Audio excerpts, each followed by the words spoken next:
Okay, because we're doing a concrete install, the first step we recommend is attaching our concrete installation kit to the bottom of the outer frame. Drop the outer frame into the adapter and then using the screws supplied, attach the two together. Got to be careful not to over tighten the screws because it can damage the plastic parts, so that's why we're using hand tools. Okay, now we've got that fastened up. The idea is to fit this over either the top opening of your skimmer box or the extension collar. You should find that the 6 springs that are going around the extension collar have to just splay out very slightly to get the right fit, and as you can see, that'll hold itself in place once you've set it. If you have a smaller opening, there's little caps that you can clip onto each of these to help reduce the overall clearance. Now we just need to set this up to the desired finished height. Okay, so usually on site this would be where your skimmer opening is.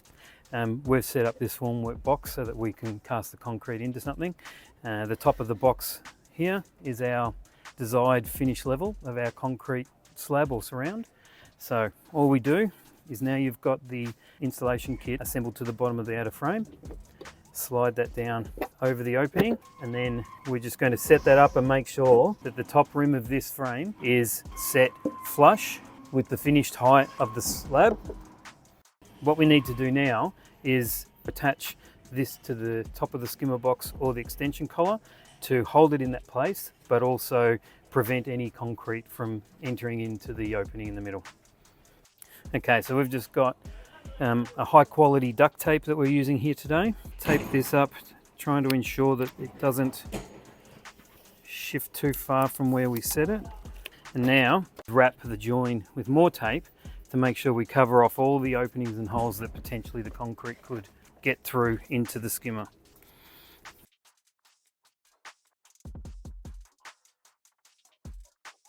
As you may be able to see, we've got some little additional supports in this formwork box to help us keep this thing in the position we want it whilst we pour the concrete around it. That's something that you may wish to do on site, tying it in or supporting it to your steelwork or some other method. Okay, so we're going to set this lid up to be poured with the lid removed. So this is for people that would like to cast the actual infill lid away from the rest of the skimmer. We recommend putting in the install plate.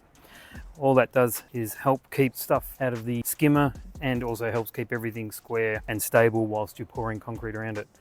Around the infill plate, we have these red construction spaces. Insert those on all 4 sides. Just be aware there's a little curl on the corners of these so that you can get nice matched corners once they're in place. So we need to make sure we put them in the right way. Push all those down till they're flush with the top of the rim. That's our finished height. And now you can see everything's ready to pour concrete around. The next step is to prepare the lid for infill with concrete. First thing we need to do is put the little construction caps in to protect the lock holes from getting clogged up with any of your concrete or debris. So we just snap those into each opening. Then the next thing are our concrete spigots. These help key the concrete to the lid so there's no chance of it coming away over time.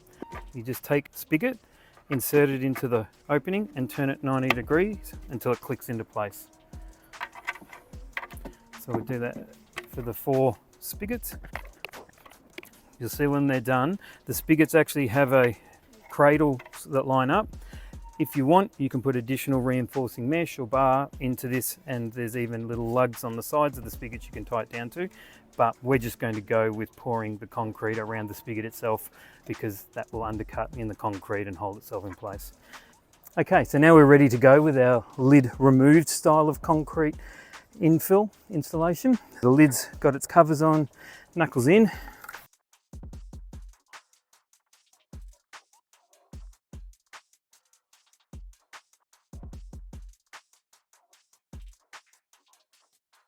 So now that we've cast the lid, we are going to pour the concrete around the outer frame. We've got our construction plate and construction blades all in place to support and prevent any concrete going into the skimmer. And now we'll just start to do the pour.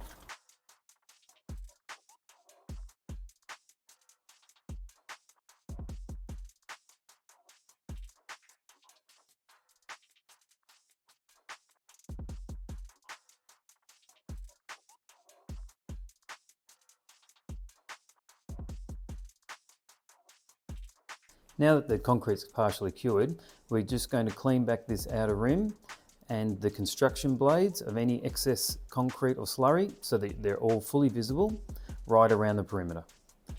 We also need to check that the construction caps and the outer rim on the lid are also clean and clear of any concrete or slurry. So we'll wipe those down and make sure that both of those red triangles are fully visible, as well as the outer rim.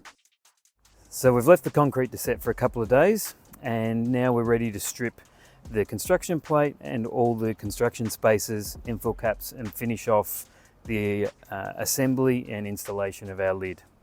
So first things first is to remove the construction plate and spaces.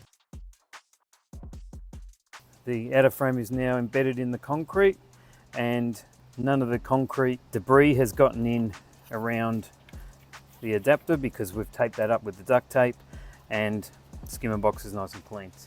Some small amounts of slurry or cement has gotten in around the corners of the blades. That's normal. So what we'll do is we'll use something like this plastic scraper, because we've got to clean all this out before we go to fit the lid.